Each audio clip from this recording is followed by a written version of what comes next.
Hi friends, ഏതോ ജന്മകൽപ്പനയുടെ ഒരു പുതുപുത്തൻ എപ്പിസോഡിലേക്ക് എല്ലാവർക്കും സ്വാഗതം. അങ്ങനെ അശ്വിൻ ശ്രുതിയെ പിടിച്ചു വെച്ചിരിക്കുകയാണേ. അപ്പോൾ ശ്രുതി അങ്ങോട്ടും ഇങ്ങോട്ടും നോക്കുന്നത് കാണുമ്പോൾ നീ പതുങ്ങി എങ്ങോട്ടും നോക്കേണ്ട കാര്യമില്ല, ഇവിടെ നിന്നെ രക്ഷിക്കാൻ ആരും വരില്ല, ഈ വീട്ടിൽ ഒരു കുഞ്ഞു പോലും ഇല്ല. നിന്നെ ജോലിക്ക് വെച്ചിരിക്കുന്നത് എൻ്റെ ചേച്ചിയാണ്, അതും ലാവണ്യയെ ട്രെയിൻ ചെയ്യിക്കാൻ വേണ്ടി മാത്രം. അല്ലാതെ നിന്നെ കൊണ്ടുവന്നത് എൻ്റെ പേഴ്സണൽ കാര്യങ്ങളിൽ ഇടപെടാനല്ല. ലാവണ്യയെ ട്രെയിൻ ചെയ്യിപ്പിക്കാൻ വന്നവൾ അത് ചെയ്തോളണം, അല്ലാതെ അവളുടെ മനസ്സിൽ വിഷം കുത്തിവെച്ചിട്ട് എന്നെയും അവളെയും മാരേജ് കഴിപ്പിക്കാൻ എങ്ങാനും നോക്കിയാൽ കേട്ടോടി ശ്രുതിലക്ഷ്മി എന്നൊക്കെ പറയാണ് കേട്ടോ. ഈ കല്യാണം എന്നത് ഞാൻ ഉണ്ടാക്കി വെച്ചിരിക്കുന്ന ഒരു ആചാരമല്ല സർ, അത് പണ്ടേ നിലനിന്നു പോകുന്ന ഒരു സമ്പ്രദായമാണ്. ഈ സ്ത്രീക്കും പുരുഷനും ഒരുമിച്ച് ജീവിക്കാൻ വേണ്ടിയിട്ട് ഈശ്വരൻ തന്ന വരദാനമാണ് ഈ വിവാഹം എന്നാണ് ഞാൻ മനസ്സിലാക്കിയിരിക്കുന്നത്.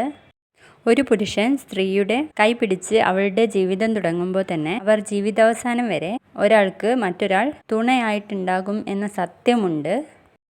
തങ്ങളുടെ സന്തതി പരമ്പരകളിലൂടെ രൂപവും പരമ്പരയും നിലനിന്ന് പോകണമെന്ന പൂർത്തീകരണമുണ്ട് എന്നൊക്കെ ഇങ്ങനെ ഡയലോഗ് അടിക്കാൻ കേട്ടോ ശ്രുതി. നിങ്ങൾ ബന്ധങ്ങളെ കാണുന്നത് നിങ്ങളുടെ വെറും കാര്യസാധ്യത്തിന് മാത്രമാണ്. അതിനുവേണ്ടി നിങ്ങൾ ആരെയും തല്ലിപ്പിരിക്കും, കൂടെ നിർത്തും. നിങ്ങൾക്ക് താല്പര്യമുള്ളത് മാത്രം തിരഞ്ഞെടുക്കാനുള്ള മനസ്സേ നിങ്ങൾക്കുള്ളൂ. നിങ്ങൾക്ക് സ്നേഹത്തിൻ്റെ അർത്ഥം എന്താണെന്ന് അറിയാറുമില്ല, നിങ്ങൾക്ക് ആഗ്രഹിക്കാറുമില്ല. അങ്ങനെയുള്ള ഒരാളോട് കുടുംബജീവിതത്തിൻ്റെ മഹത്വത്തെ പറ്റിയിട്ട് ഞാൻ പറയാൻ ആളല്ല മിസ്റ്റർ എന്നൊക്കെ പറയണേ. എന്നിട്ട് അശ്വിൻ്റെ കൈ തട്ടി പോകുന്ന സമയത്ത് അശ്വിൻ വീണ്ടും കൈ പിടിച്ചിട്ട് വലിച്ചിട്ട് അതേ സ്ഥാനത്ത് തന്നെ നിർത്തുകയാണ് കേട്ടോ. അങ്ങനെ അങ്ങ് പോയാൽ ശരിയാവോ? എനിക്ക് പറയാനുള്ളത് തീർന്നില്ല, ഇത് മുഴുവൻ പറഞ്ഞിട്ടേ നീ ഇവിടുന്ന് പോകൂ എന്ന് പറയാൻ കേട്ടോ. എന്നിട്ട് അശ്വിൻ പറയുന്നുണ്ട്, നീ എന്താടി എന്നെ വിളിച്ചത്, അധമൻ എന്നോ, അതായത് ദുഷ്ടൻ, ക്യാരക്ടർ ഇല്ലാത്തവൻ എന്ന് അല്ലേ എന്ന് പറയുമ്പോൾ ഞാൻ അങ്ങനെ ഉദ്ദേശിച്ചില്ല എന്ന് പറയാൻ കേട്ടോ. എന്നാൽ എൻ്റെ ശരിക്കുള്ള രൂപം നീ കണ്ടോ എന്നൊക്കെ പറഞ്ഞിട്ട് കൈ പിടിച്ച് അമർത്താണ് കേട്ടോ.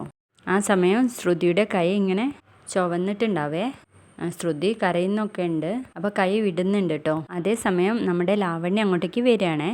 ലാവണ്യ വന്നിട്ട് പറയുന്നുണ്ട്, നീ പറഞ്ഞ ഫയല് സാറിനെ തന്നെ ഏൽപ്പിച്ചു എന്ന് പറയുമ്പോൾ അശ്വിൻ കയറി പോവാണ് കേട്ടോ. ആ സമയം ശ്രുതി കരയുന്നത് കണ്ടിട്ട്, എന്ത് പറ്റിയേ കാർട്ടൂൺ ബേബി, നിന്നെ ASR വഴക്ക് പറഞ്ഞോ? നന്നായിട്ട് ഫയർ ചെയ്തിട്ടുണ്ടാവും അല്ലേ? ASR എന്നോടുള്ള ദേഷ്യമാണ് നിന്നോട് തീർത്തത്.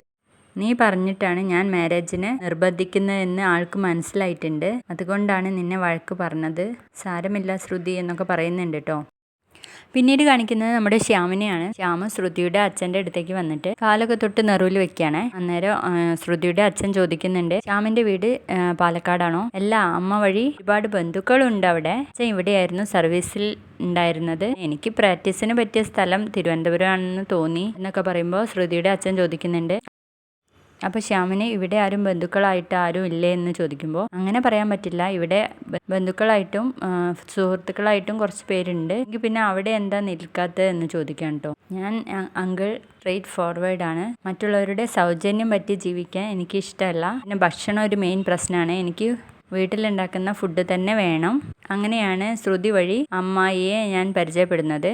ഇവിടെ പെയിൻ ഗസ്റ്റ് ആയിട്ട് അക്കോമഡേഷൻ ഉണ്ടെന്ന് പറഞ്ഞപ്പോൾ അങ്ങനെയാണ് ഇങ്ങോട്ടേക്ക് വന്നത് എന്ന് പറഞ്ഞു കൊടുക്കുകയാണ്. അപ്പോൾ തന്നെ അമ്മായി വന്നിട്ട് അമ്മായി പറയുന്നുണ്ട് ശ്യാമിനോട്, ശ്യാമോനെ, നിന്നെ ആ ബ്ലേഡുകാരൻ തങ്കൻ അന്വേഷിച്ചിട്ടുണ്ടായിരുന്നു, എന്തോ ഒരു കേസിൻ്റെ കാര്യം പറയാനാണ്, ഞാൻ അങ്ങോട്ടേക്ക് ചെന്നോളാം എന്ന് ഞാൻ പറഞ്ഞിട്ടുണ്ടെന്ന് പറയുമ്പോൾ ശ്യാമ അവിടുന്ന് ഇറങ്ങിപ്പോവാണ് കേട്ടോ.